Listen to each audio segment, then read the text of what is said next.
Hello दोस्तों। आज हम लोग पढ़ेंगे प्राचीन इतिहास से संबंधित बहुत ही महत्वपूर्ण प्रश्न जो कि आप लोगों की आगामी परीक्षाओं में आने की संभावना है।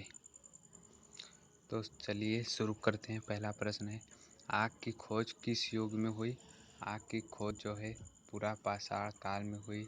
पहिए का आविष्कार किस युग में हुआ? नवपाषाण काल में। पूरा पाषाण काल में मानव का व्यवसाय क्या था? आखेट या उसको शिकार करना भी कह सकते हैं। मिस्र की सभ्यता किस नदी के किनारे बसी थी? नील नदी के किनारे। मेसोपोटामिया की सभ्यता किस नदी के किनारे बसी थी? दजला फरात नदियों के किनारे। सिंधु घाटी सभ्यता किस नदी के किनारे बसा था? सिंधु नदी के किनारे बसा था। विश्व का सबसे बड़ा पिरामिड है गीजा का पिरामिड। चीन का शोक किस नदी को कहा जाता है? ह्वांगहो नदी। चीन की महान दीवार का निर्माण किसने करवाया था? चीन की महान दीवार का निर्माण वहाँ के राजा शी हुआंग ने करवाया था। कागज का आविष्कार किस देश में हुआ? चीन में। हड़प्पा सभ्यता की जो खोज हुई थी उसमें हड़प्पा नामक स्थान था, उसकी खोज किसने की? दयाराम साहनी ने। मोहनजोदड़ो की खोज किसने की? राखल दास बनर्जी ने। चंदूहड़ो के उत्खननकर्ता कौन थे? गोपाल मजूमदार। सिंधु सभ्यता का प्रमुख बंदरगाह था। वैसे तो सिंधु घाटी सभ्यता में बहुत से बंदरगाह मिले, लेकिन उसका सबसे प्रमुख बंदरगाह था लोथल। सिंधु सभ्यता में विशाल स्नानागार के अवशेष कहाँ से प्राप्त हुए? मोहनजोदड़ो। पुराणों की संख्या कितनी है? पुराणों की ज्ञात संख्या अभी 18 है। उपनिषदों की संख्या कितनी है? उपनिषदों की संख्या 108। वेदों की संख्या कितनी है? वेदों की संख्या देखिए 4 है। आप लोगों को सभी वेदों के नाम याद रहने चाहिए। पहला वेद ऋग्वेद जो कि सबसे प्राचीन है, फिर यजुर्वेद, सामवेद, अथर्ववेद। वेदांगों की संख्या कितनी है? वेदों की संख्या तो सभी को मालूम होती है, पर वेदांगों की संख्या बहुत ही कम लोगों को मालूम होती है। वेदांगों की संख्या है 6। कौन सा वेद गद एवं पद दोनों में लिखा गया है? यजुर्वेद। किस वेद में गीतों का संग्रह है? सामवेद में। सबसे प्राचीन पुराण है मत्स्य पुराण। सबसे प्राचीन स्मृति है मनुस्मृति।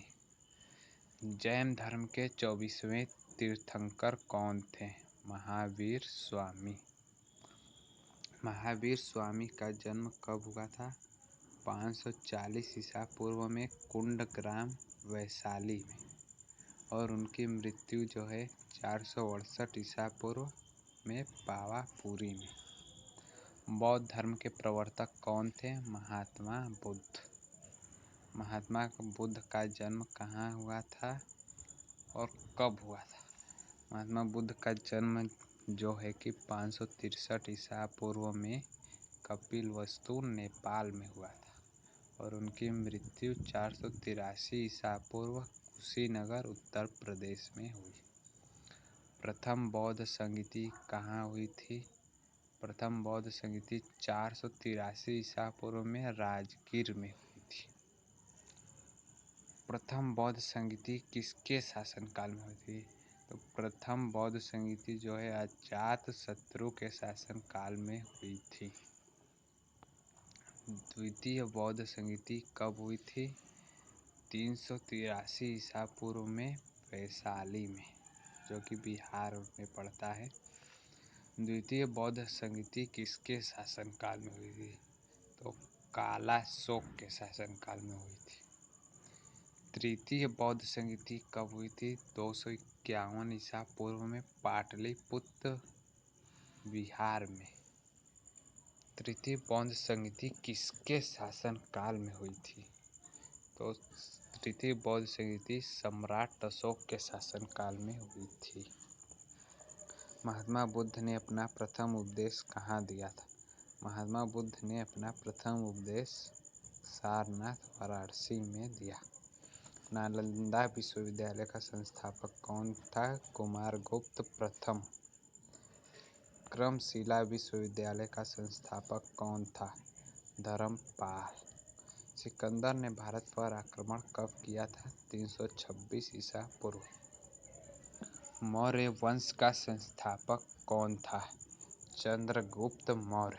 उसने 322 ईसा पूर्व से 298 ईसा पूर्व तक शासन किया।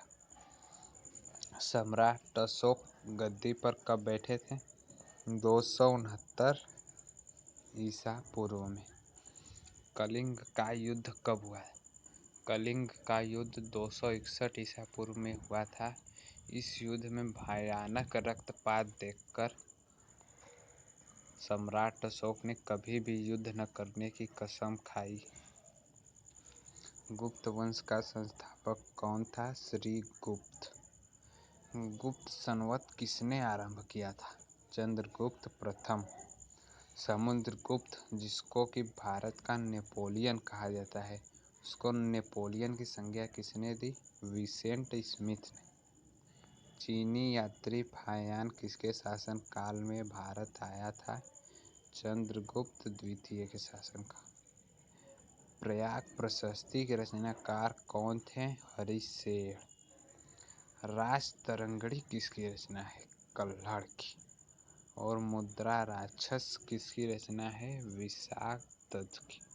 तो दोस्तों, आज ये 50+ क्वेश्चन थे, बहुत ही महत्वपूर्ण।